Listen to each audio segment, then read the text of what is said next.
YouTube, Awesome Rider here. Welcome to my review for Mighty Morphin Power Rangers issue, I think it's 116. It's 116 or 118. It's any one of those, but the continuation of the Darkest Hour event. So we pick up with actually just some nice character moments. One of the things I've highlighted over the course of reviewing the comics is I've always liked that they've made time for characterization, especially since the show, especially this era, would lack that. And I also have called it out several times in this particular run, both in terms of Darkest Hour and Melissa Flores' run overall, that I like that we've gotten more of these nice little quiet moments. Not that there wasn't some character moments in the last couple runs before this, but I felt that it kind of fell by the wayside a little bit. So it was kind of nice to quietly spend time with these characters, just check in with them, kind of based on their relationships. You know, you have Tommy, Kim, Zach, Trini, and then Matt and Aisha, especially with like Aisha reflecting on her missing Rocky and Adam, which is really nice. I still maintain that those characters are kind of underserved. I think Ashley's obviously gotten a lot more to do. Did I call her Ashley?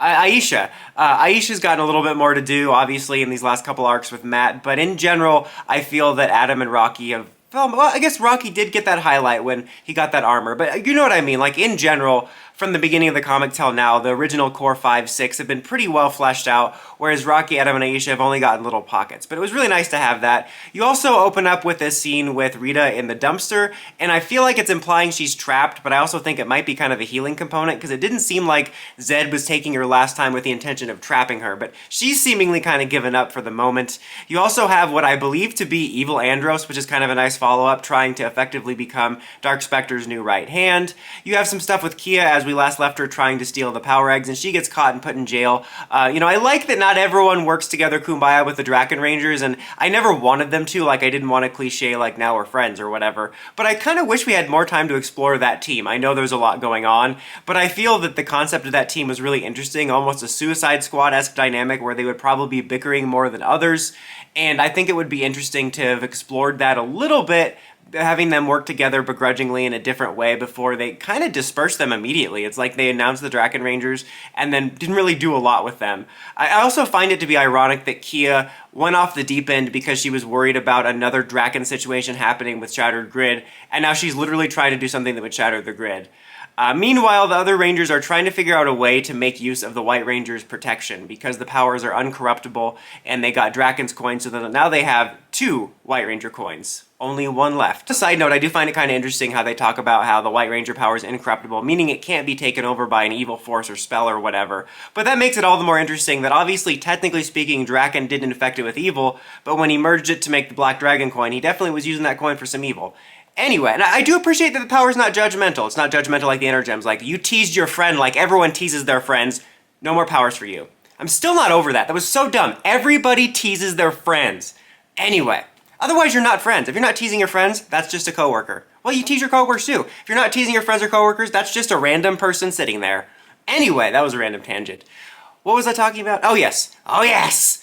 They're trying to figure out a way to use this to sort of protect all the Rangers, and they wind up finding a way to sort of distribute it, kind of reminding me of that early issue from the first run where they lost their main power coins and they distributed the Green Ranger coin, so it gave them all green variants of the suits, and so it gives them kind of White Ranger armored versions of the suit, which looks really neat. I think the coolest ones are probably, I mean, seeing Wild Force Yellow was kind of crazy, but I think Green, because, you know, you have a different white-green hybrid going on there, and most notably, I think the Draken Yellow Ranger looked really cool in it, but when they morph, they're able to be protected from the infection by being like bathed in the white light.